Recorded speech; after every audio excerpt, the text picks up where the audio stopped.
Welcome back. You are listening to another episode of keepthechange.co.nz's Money Mail. Maybe you do need a miracle. Maybe I do. Maybe we all do. Maybe the country does. Maybe National do. Trying to balance this budget that's coming out soon. For some context, I was telling you last Money Mail how if the tax take comes down, it's going to make it very tricky for the government to balance the books.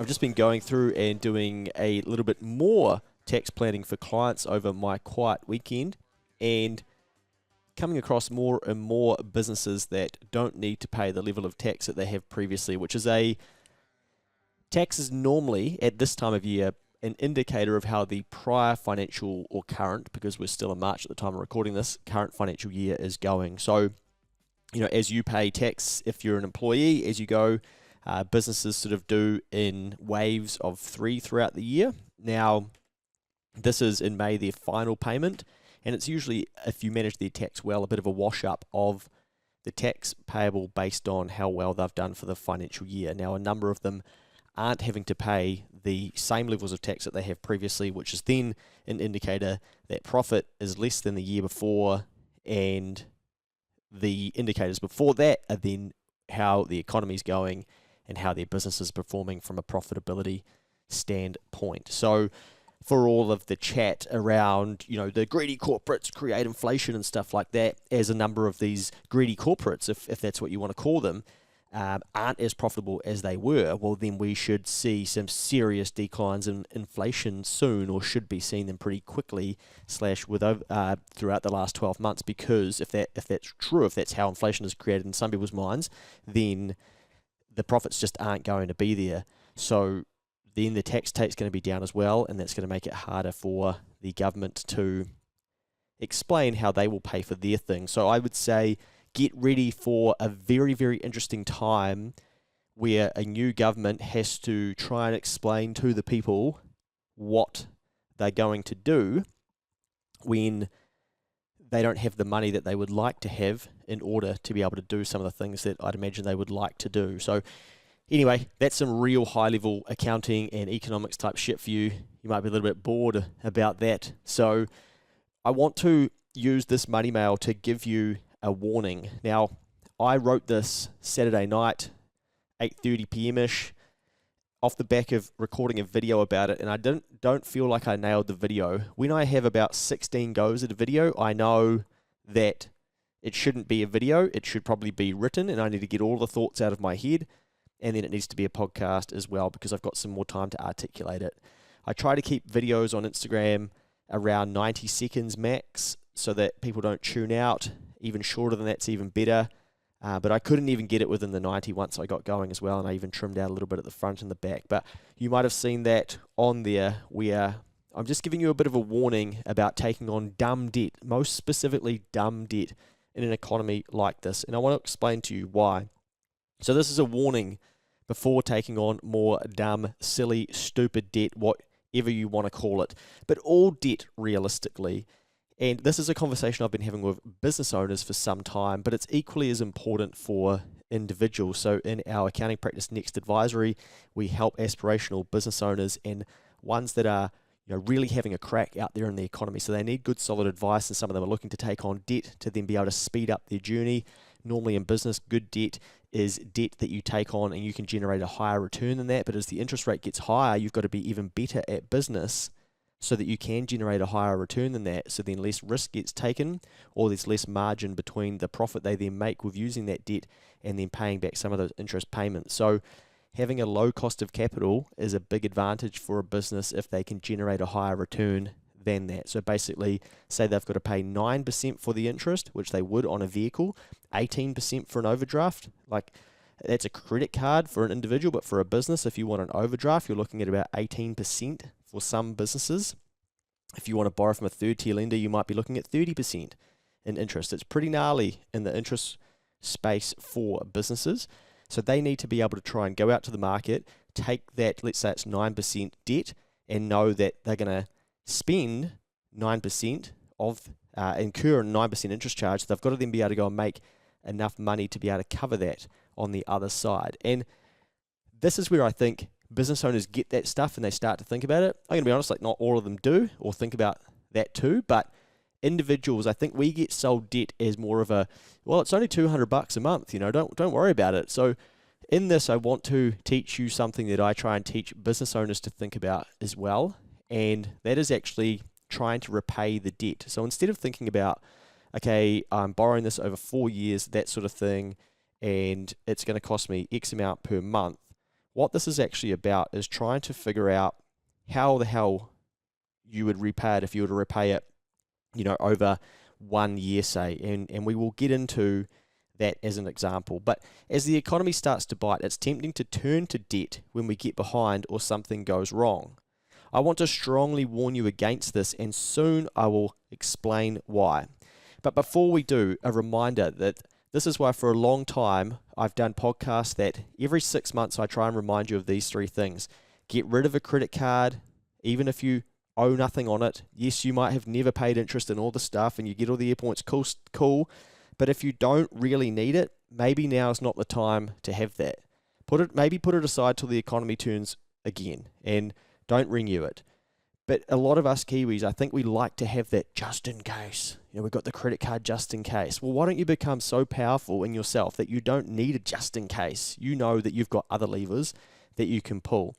So what that is about is getting rid of things that could tempt you into making the wrong decision should some things not go your way. And of course, get rid of the buy now, fucking pay later, the get now, worry about it later schemes. You don't need that shit. Number 3, make $500 to help you cover any unexpected costs. So you want to build an emergency fund and you want to go out and sell some stuff so that you can build it up faster rather than starting from scratch. If you haven't got an emergency fund going into a time like this, you probably have been ignoring some of the teachings. These are some of the basics.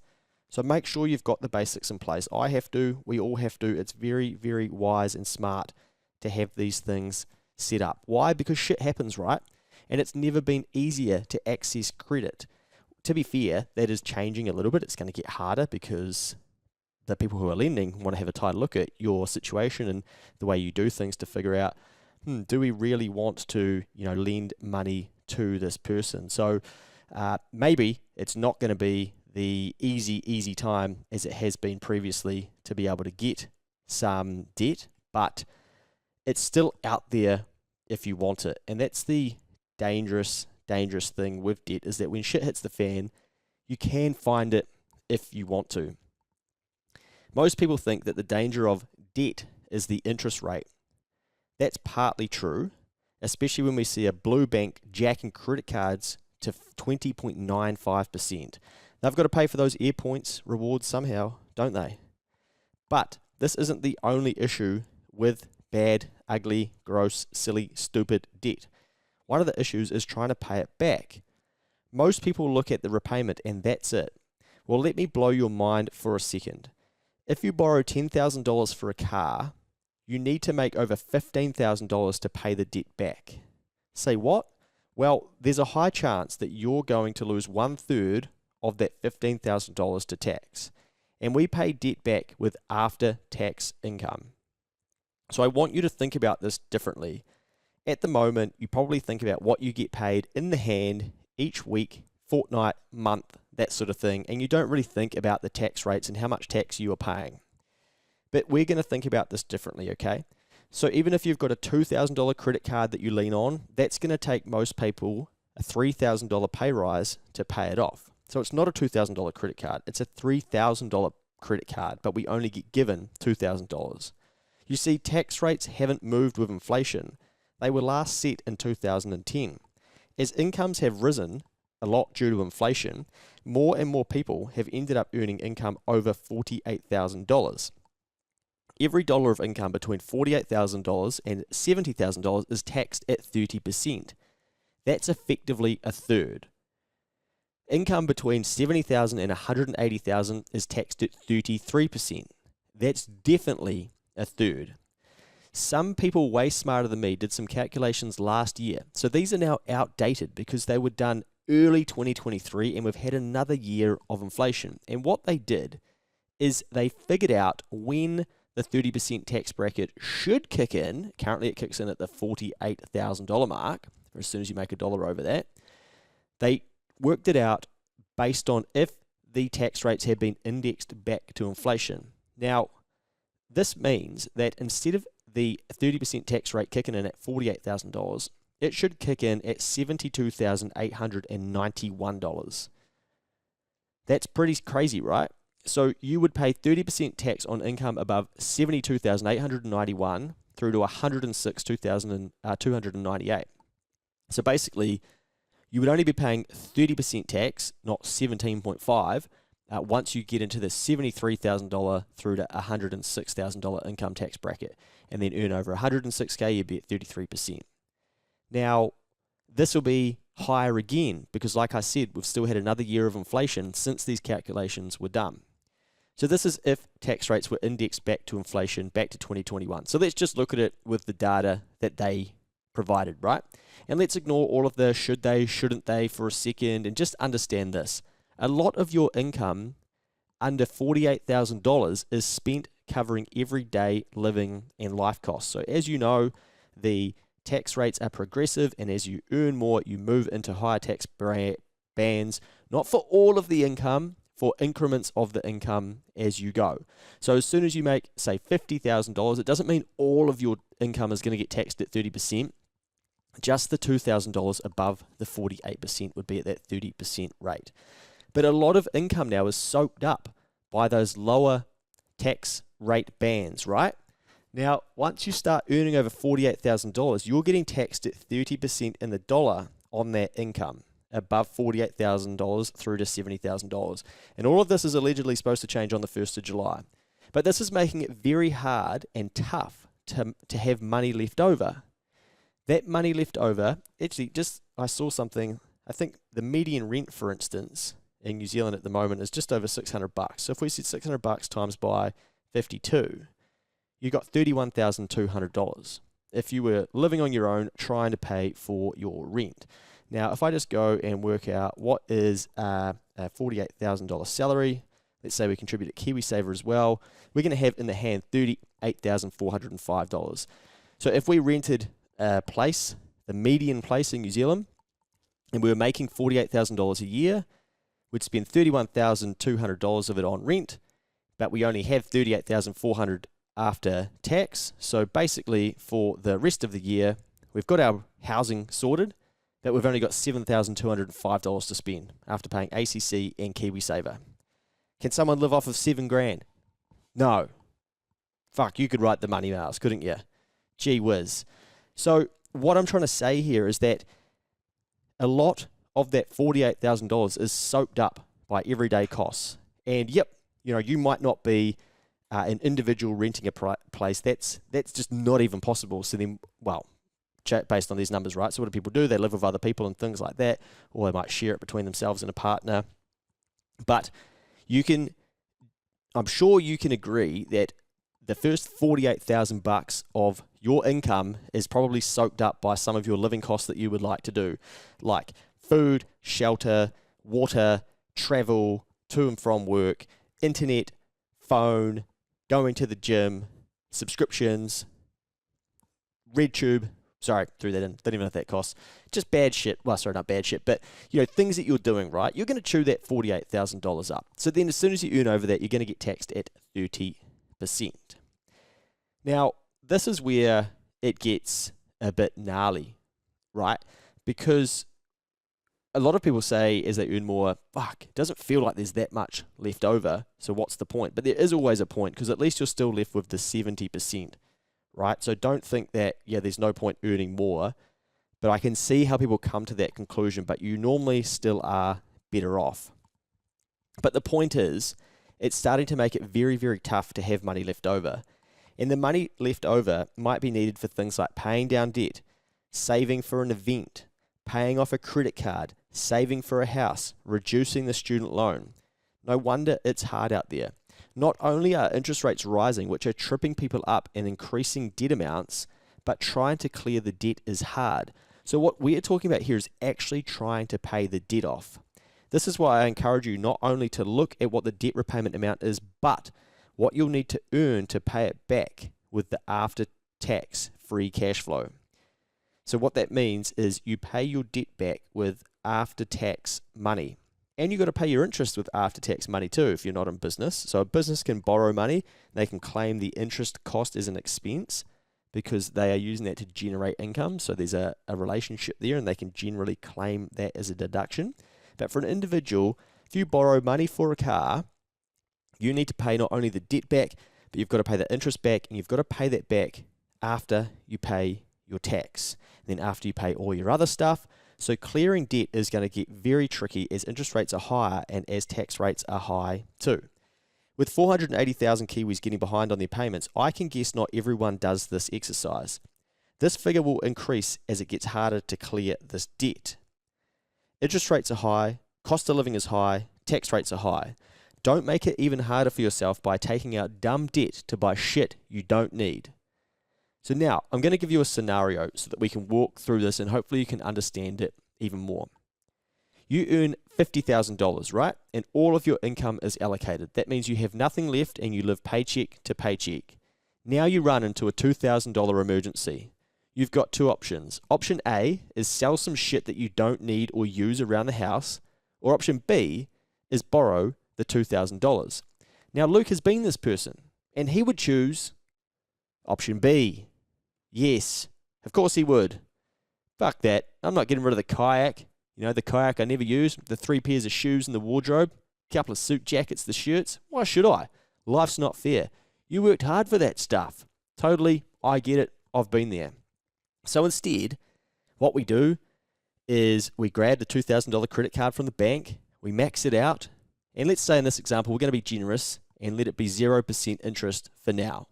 So basically, you're now $2,000 in debt, and at some stage you realize this: life isn't fair. You worked hard, and you still have to pay it back because the bank don't give two fucks what you think is fair or how things should work. Oh, sorry, just on that, did you want it sugar-coated? Or maybe grab a couple of fucking Nurofen, eh? To clear this card, you have to get some extra work, ask for a pay rise, or start a side hustle. Maybe those are your options. You now need to make $3,000 to then pay your tax and be left with the net amount to clear the credit card.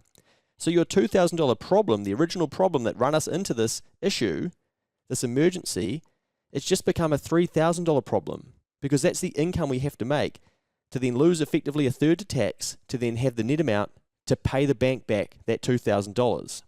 This is, of course, if you pay your taxes. So if you haven't already, remove any access to debt that will tempt you to use it because it's getting harder to pay it back. Build that emergency fund ahead of the emergency. I hope that all of you have been listening long enough and you've put aside some extra funds so that when that emergency does come, you don't need to default to old Luke, which is borrow the $2,000, mate. You can probably finance it over there. There's some 0%. You know the crafty ways. You know how to get your hands on some cash. But that's not what you're borrowing. Times it by 1.3, that's what you're borrowing because that's what you're going to have to pay back. Now, we don't think about this stuff because when we get to debt, we look at what's my weekly repayment, what's my minimum repayment, what's my monthly repayment, how long is it going to take me to pay it off? Yeah, I can manage that. That's all good. And that's how we don't think about the true cost of paying back debt. And that's how it gets hidden from us, or we simply choose to ignore it. So I want you to think a little bit differently.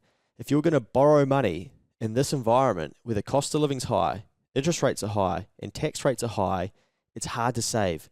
It's hard to pay back debt because it's hard to have after-tax free cash flow money to spend on things. Now, I have to talk to business owners about this all the time because it comes from a bit of a different angle. What they like to do is they like to start going pretty well in business and then they go out and they buy an asset. Now, if they haven't put their tax money aside, they start spending their tax money on that asset. But eventually they have to pay their tax and they go, well, hang on, I don't have that money. Yes, because you didn't put it aside. So now they have brought the asset and spent some of their tax money on that, and they've then got to figure out, shit, I'm behind the 8 ball. I've got to go out there and try and play catch up, make even more money, put the tax aside on that more money, and then put the tax aside, the original tax aside that I should have already had aside, but I then spent on an asset. So it's very important that they understand this stuff, otherwise they can get behind very quickly. Same thing with us as individuals, it's very easy to get debt, but we don't often get taught little things like this around how hard is it actually going to be to pay that back. So if we borrow $100,000, say, against our property so that we can put it into our business or do some big project, to actually pay that back, you're probably going to need to make another $150,000. So if you think, right, I'm going to borrow $100,000 against my property, put it into my business, you would have to go over to your business, but this is the same for any individual, but this is just a good example. Go over to your business, and then you have to make 150 grand. You'd pay your 50 grand in tax, and then you'd have the 100 grand left again to then pay down the debt. So can you see how hard that now becomes? Now, I don't want to get into any of this, poor us, the boomers didn't have it like this, previous generations didn't. It was easy to make money back then with lower tax rates and you could clear debt faster and things like that. Maybe there's a case for that. I don't really know all the different avenues to go down that, but it is what it is. This is what we're faced with. So what I'm trying to arm you with is just some things that when you see the shit, 60 months interest free, I can get a lazy boy like Luke did for $2.5 grand. It's not $2.5 grand. It's a lot more than that. And you think that you're going to pay it off with a small amount, and you go, okay, well, $2.5 grand, that's pretty sweet. I'm going to pay that off over 12 months, and it's $208. Yeah, that's pretty cool. But to get the $208, you probably had to make $300 to then pay the tax, to then be left with the $208 to make that monthly payment, whatever it ends up being. So just think about this stuff from a different angle, because debt is getting more expensive, and we're not even factoring in interest at this rate too. So of course, as you are slow to pay back debt, the interest is increasing, and you've got to pay that back in your personal space with after-tax money as well. I hope that got you thinking. I don't see anybody talking about this. It's tricky for me to articulate. Like I said, I had 16 goes with a whiteboard and a few notes, and I couldn't nail it, and I thought I need to sit down and try and articulate it with an example and things like that better. So yes, National are going to index the tax rates back with inflation and look at it, apparently. Haven't seen it confirmed yet, but it's not going to go back to what it was back to 2010 since the last time they were. So it's not like it's going to solve everything. But if you're wondering, why does it feel hard to save money? Why does it feel tough to clear some of this debt? And why does it feel tough to clear my student loan? Like student loans we've looked at before, that's even trickier because they've got to pay 12% of their gross income out of their net income. So not only do they have to pay the tax, and then that's taken out of their account, they then get 12% of the difference between, I think, let's just say it's roughly 20 grand, and their salary. So let's say they make $80,000 a year. They've then got to pay 12% of $60,000 in a year, which is $7,200. That's got to come out of their after-tax income to pay that back. So they're getting smacked up. They're getting smashed. That's a really good example. So students or people with student loans, I feel your pain. That's why. That's why it feels like that. And you're going to have to go through the grind. It is going to be tricky. Unfortunately, as we've been talking about recently, one of the answers is to make more money. And just whilst we're there, all this stuff about the banking inquiries and stuff, I think maybe a year and a half ago, maybe even longer, Mikey's like, here it comes, there'll be a banking inquiry. I wrote about this ages ago too. I'm like, well, the summary is going to be Kiwis love buying properties, they love debt, they don't like changing things. So as an example, 1 and 2 of you have your KiwiSaver with a bank, and you're like, fucking hell, they make a lot of money. Well, you kind of make it easy for them. Multiple banks, multiple bank accounts, insurance with them, whatever product they want to sell you, you're like, yeah, sweet, I'll grab that. Don't use a mortgage advisor to have a look at what other rates there are. And you leave money in non-interest bearing bank accounts, for instance, and we're like, man, how do the banks make so much money? Because they know that we're fucking stupid, right? Excuse my language. But we're not really. We're just lazy. We're like, I can't be bothered doing that. But it's just, they're just playing to our human psyche of, we trust them, they've got all the power, they're trustworthy. Not sure if I want to use a different kernel, for instance. For instance, they might have a cash fund or whatnot, and all these different fintechs are popping up with these different financial tools, and I'm not sure, I'd rather just stay with the bank. And then we're like, let's do a big inquiry into how they make so much money. Bloody hell. Should have been like a 20-minute inquiry. But we have to change, we've got to do something different. However, going back to what I was going to say, one of the best ways to make sure the banks don't make as much money is to pay off your debt faster. But what's it really hard to do at the moment? Pay off debt faster. Does it make sense? So we're absolutely up against it. And only we individually in the mirror can look at this and go, yeah, fuck, okay, that makes sense. What am I going to do? And sorry, but the answer is make more money. That's a great podcast for you. One of the best ways to shaft the banks, go out there, make more money, take the after-tax amount and pay down your mortgage faster. Because what's that going to do? It's going to decrease the time that you owe them money. It's going to decrease the total interest. If you decrease the total interest, it's going to decrease the margin that they make, and you're not going to be as profitable of a customer for that bank.